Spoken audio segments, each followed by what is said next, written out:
Welcome to this very brief presentation on the events surrounding the appearance of Our Lady in Fatima in May 1917. Our story begins a year earlier, back in 1916. The world, like now, was then a very troubled place. World War I was raging and millions were dying on the battlefields of Europe. At home here in Ireland, the first shots had been fired in the war for Ireland's independence. And in Russia, Lenin was spreading communism. Meanwhile, Freemasons were waging war against God in Portugal, doing everything they could to establish an atheistic state. Leading Mason, Alfonso Costa, proudly proclaimed, "In 2 generations, Catholicism will be completely eliminated in Portugal." In an attempt to destroy the Church in Portugal, religious instruction in all schools was prohibited and religious orders were outlawed. Things were looking very bad. Then along came 3 children: Lucia, aged 10, Francisco, aged 9, and little Jacinta, aged 7. It was their job to go to nearby hills every day to look after the family's sheep. One day, while tending their sheep in February 1916, an angel appeared to them for the first of 3 times. He taught them new prayers, and on the 3rd visit gave them Holy Communion. Unknown to them at the time, they were being prepared to meet Our Lady, the Queen of Angels.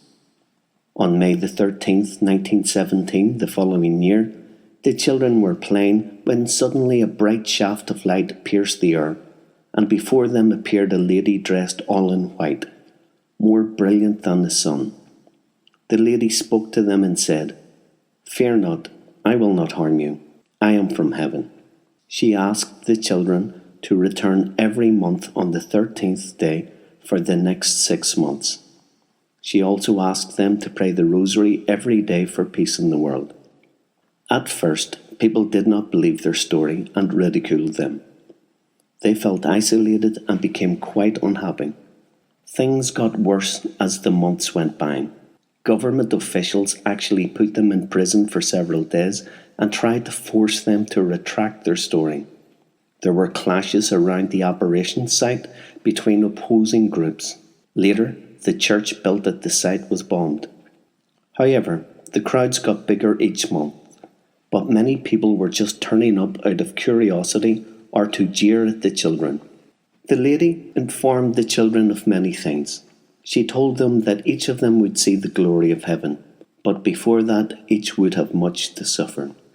In response to a question from Lucia about a local girl who had recently died, Our Lady informed Lucia that she was in purgatory. Later, she then showed the children a terrifying vision of the souls who have died in mortal sin and gone to hell. Our Lady did not do this to frighten the children, but to show them how important it was to do penance for our own sins and the sins of others, so that people would be saved. Referring to herself as the Lady of the Rosary, she gave the children what is now called the Fatima prayer, and asked them to pray it at the end of each decade of the Rosary. The Lady also predicted future events. She told the children that World War I would soon end, but another and worse one would soon begin, during the reign of Pope Pius XI, if people did not stop offending God. The children were also told that if Russia was not consecrated to her Immaculate Heart, it would spread its errors throughout the world. Our Lady also warned that the Church was going to have much to suffer and that many would be martyred for the faith. Then, to prevent the children becoming despondent, Our Lady reassured them and said, "In the end, my Immaculate Heart will triumph." During the September apparition, the children asked Our Lady to perform a miracle to convince the onlookers that they were not misleading them. She agreed to perform the miracle the following month. On the morning of the 13th of October, a crowd of up to 70,000 people had gathered, including government officials and the secular press, who were there hoping to witness and report on a total farce. The children's families were also there, but were very frightened that if there was no miracle, the crowd might turn on them in anger. Mary did not let them down.